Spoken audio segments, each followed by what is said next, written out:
for today's vlog, kauban nato si Kisa! Ang nagwapa! ako po. Sabi to guys, napod siya ikuan. Ga-vlog po ni siya ang pangalan sa iyang account kay Ate Kat. So, Yes. kana siya, ato na siyang i-follow. So, karon Follow. guys, pagkaon mi na ay ice cream. Ami, makaon diri nga. Makaon ni siya. Tapos na may bread diri nga sari-sari. Yes. Wala mo kabalo guys, ahana mo rin. Secret. Tapos na ami ko andere. Pasensya na mo kay pagkapit na mong baso diri sa balay basi na mo sponsor dira. So, magkaon na ta, guys. So mo na yung ice cream. Ay sa. Sige. Guys, kabalo ba mo anong gilipit ko niya?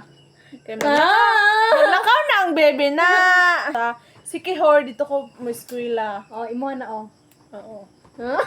So, unsang kaon na ta. Dara mo guys, magtanaw mo kay magchika mi amo adere. So, obi akong giun nagkaon. Bugnawa sa mga saad. Ano man na, oy? Guys, story time sa ata guys.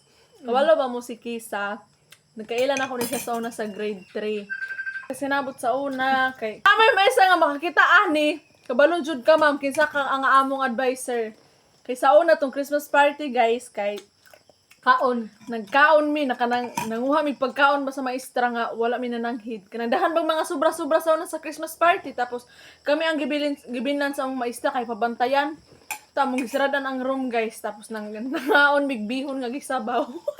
Loaf bread, fried chicken food. Amo gisulod sa bulsa mga wala lagi may buot. Magkaon mi sa una kay dito mi sa kahoy, babaw sa kahoy magkaon. Guys, mas katawanan jud tong lagi kay medyo mga kuan man ta kayo sa math.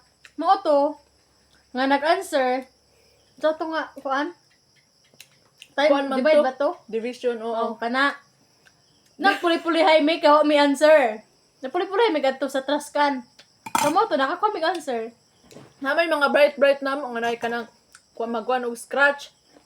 Labi man ani sa basurahan amo rin ang sundon among palabay-labay pud may basura pero lahi na dito mong gipon neto na mi answer perfect. Ana ba na pero karon ex na to siya, di na to siya pwede. Sa una pa to siya guys nga pa may mga buot pero karon dapat maning kamot na jud. Yes. So shout out din sa mga classmate nako nga bright ug math day sa una. Salamat sa iyong kinabuhi ha kay Sila nakalabang mi. gani. Kisa ba itong makikita ani? Hay na lang. Vlog mi guys kay dugay na pud mi magkita. Correct. Dili mo yun ang iring.